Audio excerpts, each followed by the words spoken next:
vamos falar um pouquinho sobre composição do ciclo, onde a gente explora as fases desse ciclo de vida de produtos e solta a vinheta, produção. Vamos lá.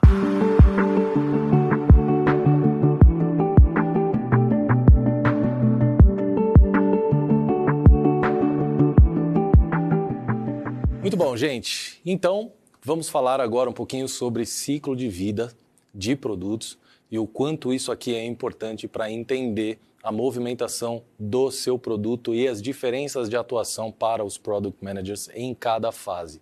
Isso aqui também é muito importante para entender a relação que o ciclo de vida tem com o seu desenvolvimento de software. E sim, são coisas diferentes, beleza? Explorando um pouquinho sobre a composição de ciclo, gente, vem comigo nesse modelo aqui.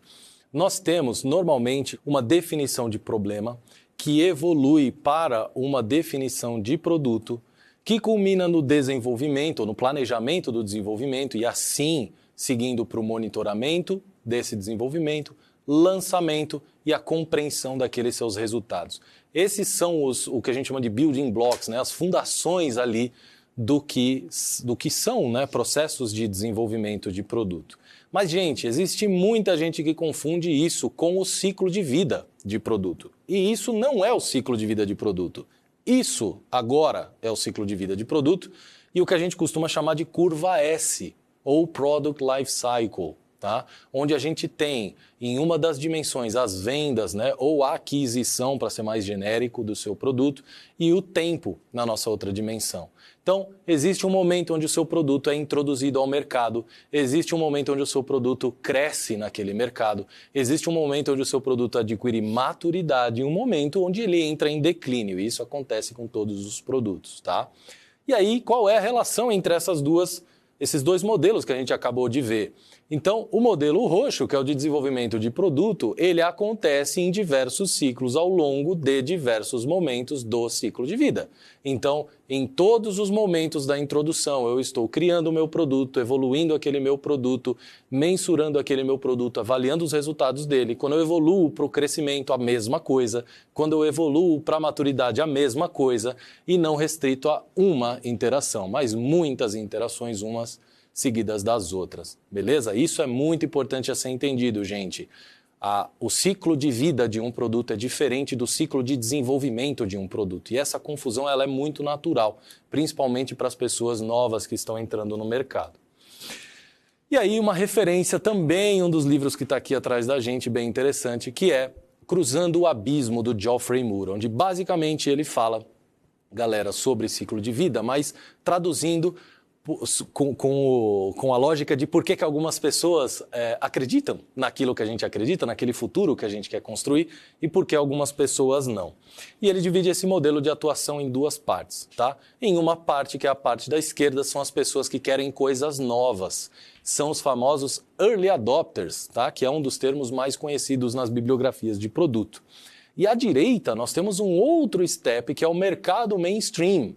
É o mercado onde está a grande população. É onde provavelmente o seu produto deve chegar para conseguir gerar a monetização e gerar o crescimento que a companhia busca, tá?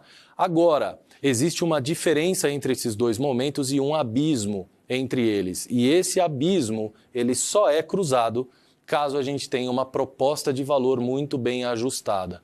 Por quê, gente? Porque sem uma proposta de valor bem ajustada e uma proposta de valor que caiba para o grande público, você vai ficar restrito num mercado de nicho. E esse mercado de nicho, ele tem problemas, né? Esse mercado ele tem um teto muito menor do que o mercado onde está a maioridade, né? Onde está a quantidade maior de pessoas, tá? E aí, gente, eu trago um exemplo para vocês entenderem de algumas das empresas que eu já passei, para vocês entenderem que nem sempre elas já estão no modelo de maioridade e que com isso surgem alguns desafios. A primeira delas que eu queria citar é o SharePay. O SharePay é uma solução de antecipação salarial, uma das startups que eu trabalhei, que estava ainda, de novo, no momento onde eu estava na companhia, tentando descobrir, com base nas poucas pessoas que ainda usavam aquela solução, isso poucas pessoas comparado ao mercado financeiro total, né, que eram milhares e milhões de pessoas, na verdade, tentando entender quais seriam os benefícios que fariam elas chegarem no mercado grande, né? Fariam elas chegar no grande total possível.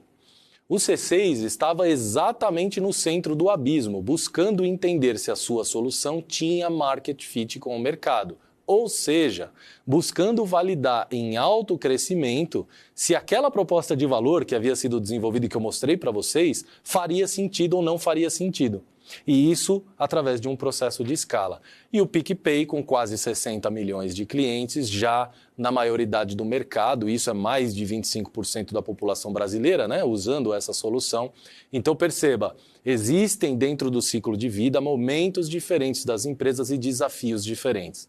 Os erros que eu posso cometer numa empresa como o SharePay são muito maiores e são muito mais livres, né, talvez, de julgamentos, né, e de problemas sérios para a companhia do que os erros que eu posso cometer numa organização como o PicPay. E esses são alguns desafios que a gente percebe. Tá?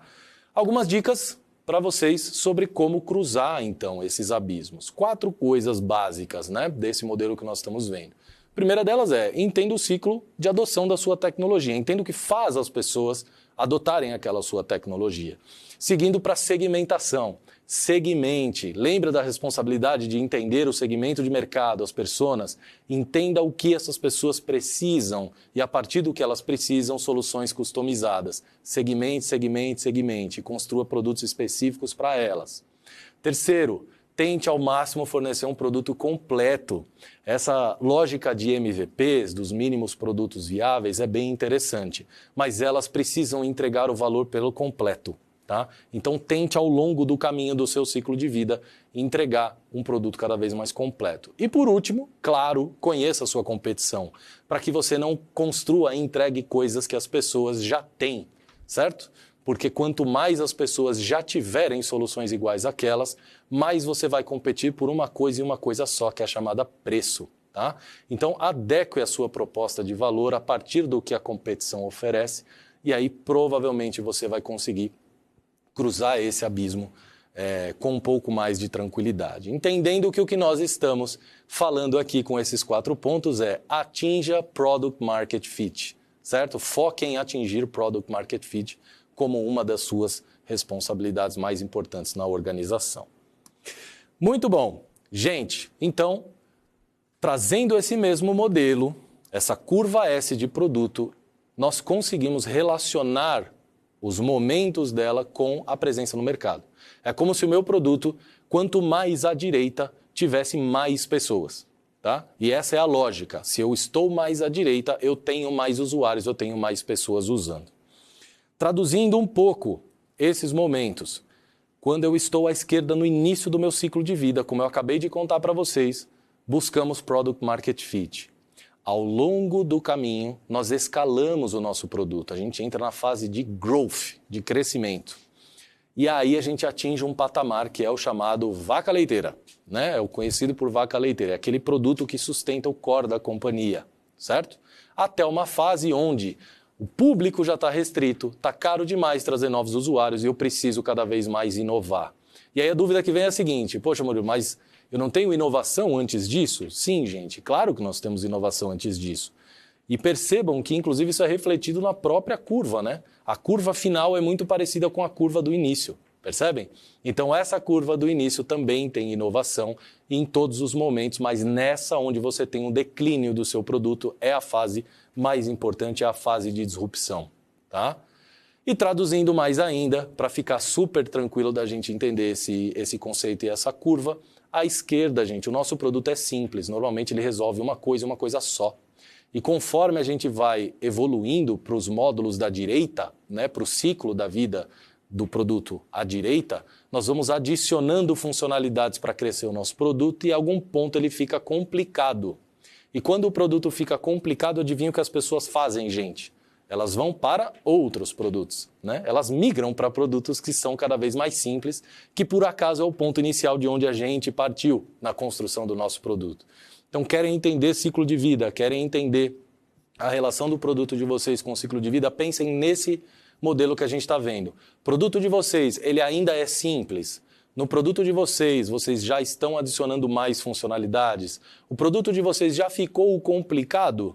O produto de vocês já está perdendo usuários, eles estão migrando para outro produto? Como está essa relação?